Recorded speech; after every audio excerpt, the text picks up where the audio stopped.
औज़ुबिल्लाहिमिनश्शैतानिर्रजीम बिस्मिल्लाहिर्रहमानिर्रहीम अल्हम्दुलिल्लाहि रब्बिल आलमीन अर्रहमानिर्रहीम मालिकि यौमिद्दीन इय्याका नअबुदु व इय्याका नस्तईन इहदिनस सिरातल मुस्तक़ीम सिरातल लज़ीना अनअमता अलैहिम गैरिल मग़दूबि अलैहिम वलद्दालिन आमीन।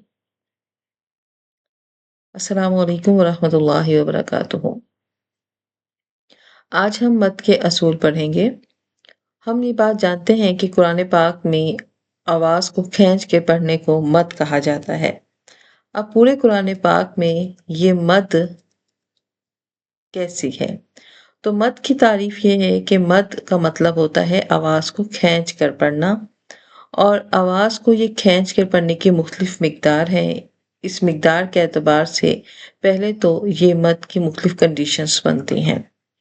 मद की जो दो बुनियादी किस्में हैं वो है मद्दे असली कहलाती है और मद्दे आर्जी। मद्दे असली में सबसे पहले बड़ी मद आती है, जैसे जो उसकी शक्ल है हम उसके ज़रिए बड़े आराम से उसको पहचान सकते हैं। मद इसमें इसकी जो शक्ल है वो हमें ये बताती है, ये अलामत हमें ये बताती है जब ये किसी भी हर्फ पर आ जाती है तो यहाँ पर इस लेटर को हमने खींच कर पढ़ना होता है। इसी तरह बाज़ मद जो होती हैं वो हरूफ के अंदर होती हैं और हरूफ के ज़रिए हम उन्हें पहचानते हैं। इन्हें हरूफ़े मद्दा कहा जाता है। ऐसे हरूफ जो मद खींच कर पढ़े जाते हैं, और पूरे कुरान में ऐसे 3 हरूफ हैं जिन्हें हम हमेशा खींच के पढ़ते हैं, अलिफ मद्दा, वाव मद्दा, या मद्दा। लेकिन चंद कंडीशंस होती हैं। उन कंडीशन को समझने के लिए हमारा मद को समझना ज़रूरी है। सबसे पहले मद अगर अपनी अलामत के साथ आती है, जैसे ये बड़ी मद आती है अमूमन कुरान में हरूफ मुक़त्तआत के ऊपर है, या ये छोटी मद आती है जो कि अमूमन ज़्यादातर लफ्ज़ों के ऊपर होती हैं। तो ये दोनों मदें जो हैं कुरान में जहाँ पर भी आती हैं इन्हें हम खींच कर पढ़ते हैं। ये अलामात जहाँ पर भी आती हैं हमारा माइंड में ये बात तय होती है कि अब इनको हमने खींच कर पढ़ना है। अगर ये बड़ी है और मोटी थिक लिखी हुई है तो ये बड़ी मद कहलाती है। अगर ये छोटी और बारीक लिखी है तो ये छोटी मद कहलाती है। बिल्कुल ऐसे ही बड़ी मद और छोटी मद इनको पढ़ने की मिक़दार का भी फ़र्क होता है। बड़ी मद जो है वो 5 फिंगर टू 6 फिंगर तक खींची जाती है, यानी आप अपने हाथ को बंद करें, एक-एक करके जब अपनी उँगलियों को खोलते हैं जितनी मिक़दार 5 से 6 उँगली खुलने में लगती है उतनी बड़ी मद को खींचा जाता है, और छोटी मद आप 3 उँगलियों को खोलेंगी एक-एक करके, तो जितनी मिक़दार 3 उँगलियों को खोलने में लगती है उतना हम इसको खींच कर पढ़ते हैं।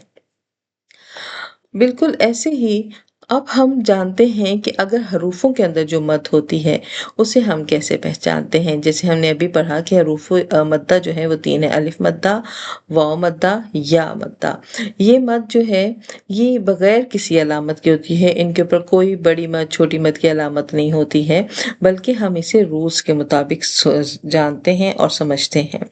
और इसमें सबसे पहले अलिफ मद्दा आता है। अलिफ मद्दा, अलिफ खाली होगा, यानी अलिफ बिल्कुल इसके ऊपर कोई भी हरकत नहीं होगी, और इससे पहले वाला हरफ चाहे वो कोई भी हो, ज़बर बा हो, ता हो, सा हो, या तक कोई भी हर्फ होगा उसके ऊपर अगर ज़बर होगी और अलिफ खाली होगा उसके फ़ौरन बाद तो इसे हम अलिफ मद्दा कहते हैं।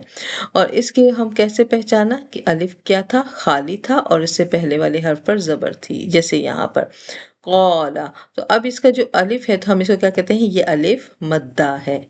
ये अलिफ क्या है, अलिफ मद्दा है। कितना खींचना है ये हम आगे जाके आपको बताते हैं। तो ये अलिफ क्या कहलाएगा, जो अलिफ खाली होगा और उससे पहले वाले हर्फ पर ज़बर होगा, अलिफ मद्दा कहलाएगा। बिल्कुल ऐसे ही वाव क्या होगा, साकिन होगा और उससे पहले वाले हर्फ पर पेश होगा, तो इसे हम कहते हैं वाव मद्दा। जैसे इसकी मिसाल है यक़ूलु। अब ये यक़ूलु जो है यहाँ पर वाव साकिन है और उससे पहले पेश है, तो ये जो वाव है ये वाव मद्दा कहलाया। हमने इसे जो है इसे कहा कि ये वाव मद्दा है। इसी तरह या मद्दा को हमने कैसे पहचाना, या मद्दा को हमने पहचाना कि या साकिन है और उससे पहले ज़ेर है, और इस तरह फिर जो है ये याए मद्दा कहलाया।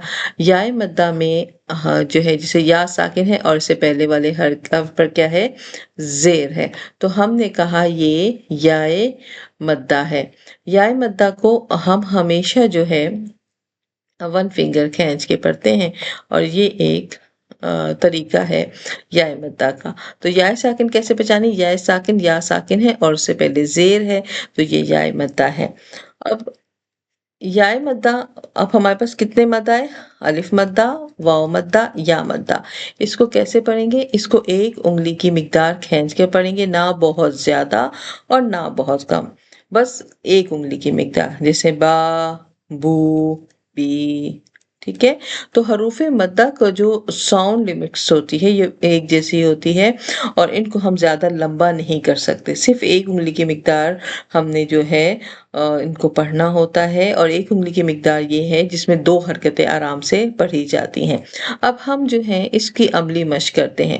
ہم دیکھیں گے کہ جس طرح ہم کھڑی حرکات کو کھینچ کے پڑھ رہے ہیں، بالکل اتنا ہی ہم جو ہیں ان حروف مدہ کو بھی کھینچ کے پڑھ رہے ہیں، جیسے خو، خی، خو۔ اب حروف مدہ میں خا، خو، خی دونوں سیم ہو گئے، یعنی کھڑی حرکات کا بھی کھینچنا اور ساؤنڈ ویسا ہی ہے جیسے حروف مدہ کا ہے۔ تو اگر کھڑی حرکات آتی ہیں، کھڑی زبر کھڑی زیر الٹا پیش، تو بھی ہم اسے ون فنگر کھینچ کے پڑھ رہے ہیں، اور اگر الف مدہ، واو مدہ اور یا مدہ ہے تو بھی ہم اسے کھینچ کے پڑھ رہے ہیں۔ اور اسی طرح جو ہے ہم قرآن پاک میں بھی ان کو ڈھونڈتے ہیں، اور قرآن پاک میں بھی مختلف ہم اس میں الفاظوں میں ان کو پہچانتے ہیں۔ اب ہمارے سامنے آج کا جو سبق ہے اس کا خلاصہ کیا آیا کہ مد جو ہوتی ہے، اگر وہ اس کی اپنی شکل میں ہے تو وہ چھوٹی مد ہے یا بڑی مد ہے، تو وہ اپنی اصل مقدار 3 سے 6 انگلیوں کے درمیان ان کی مقدار کھینچنے کی ہوتی ہے۔ اور حروف مدہ جو ہوتے ہیں، الف خالی ہوگا اس سے پہلے زبر ہوگا، واو ساکن ہوگا اس سے پہلے پیش ہوگا، زیر یا ساکن ہوگا اس سے پہلے زیر ہوگا، تو یہ حروف مدہ ہیں، ہم اسی طرح ان کو پہچانتے ہیں، اور ان کی مقدار جو ہے ایک انگلی کے برابر ہے، ون فنگر کی مقدار جو ان کی طبیعی مقدار ہے، اس مقدار ہم اس کو کھینچ کے پڑھتے ہیں۔ تو امید کرتے ہیں کہ مدیں آپ کو اچھی سے سمجھ میں آ گئی، کیونکہ مدوں کے ان اصولوں پر جب آپ عمل کرتے ہیں تو نہ صرف تلاوت میں ٹھہراؤ اور خوبصورتی پیدا ہوتی ہے، بلکہ قرآن کو ہم صحیح ترتیل سے پڑھنے کے قابل بھی ہوتے ہیں۔ تو ہم جلدی سے کوشش کرتے ہیں کہ ہم قرآن پاک میں حروف مدہ کو ایک نظر سے ڈھونڈ لیں، اور ہم قرآن پاک میں اس کو پہچانے کی یہ کہاں کہاں ہمارے پاس حروف مدہ، جو کہ ہم اپنی تختی، قرآن کی تختی کو قرآن پاک میں اما پارہ میں ڈھونڈ رہے ہیں، لہٰذا سورہ نبا ہم اب کھولیں گے اور اس کے شروع سے دیکھیں گے۔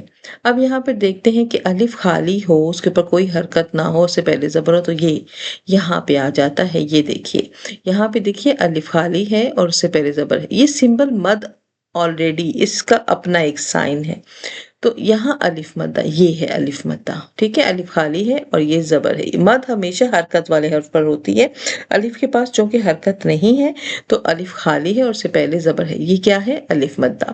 پھر دیکھیں واو ساکن آ گیا اور اس سے پہلے پیش ہے، تو یہ کیا ہوگا؟ واو مدہ ہو گیا۔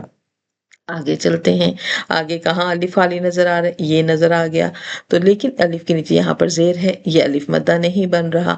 آگے چلتے ہیں، یا ساکن آ گیا، یا ساکن ہے اور اس سے پہلے زیر ہے، تو یہ یائے مدہ ہو گیا۔ تو اسے ہم کیسے پڑھیں گے؟ زی، ون فنگر کھینچ کے۔ اسی طرح یا ساکن ہے، اس سے پہلے زیر ہے، تو اسے بھی ون فنگر کھینچ کے پڑھیں گے۔ فی، یہاں بھی یا ساکن ہے، اس سے پہلے زیر ہے، تو اسے بھی ون فنگر کھینچ کے پڑھیں گے۔ اور مختلفو، فو میں دیکھیں واو ساکن ہے، اس سے پہلے پیش ہے، فو، یہ واو مدہ آ گیا۔ کلا، الف خالی ہے، اس سے پہلے زبر ہے، یہ الف مدہ آ گیا۔ مو، یہ واو ساکن ہے، اس سے پہلے پیش ہے، تو یہ واو مدہ آ گیا۔ امید کرتی ہوں آج کا سبق آپ لوگوں کی سمجھ میں بہت اچھے سے آیا ہوگا۔ آج ہم نے حروف مدہ کے بارے میں پڑھا۔ اللہ تعالیٰ ہمیں بہترین طریقے سے قرآن پاک کو پڑھنے، سمجھنے اور اس کو صحیح طریقے سے پروناؤنس کرنے والا بنائے۔ آمین ثم آمین۔ وآخر دعوانا الحمدللہ رب العالمین۔ السلام علیکم ورحمۃ اللہ وبرکاتہ۔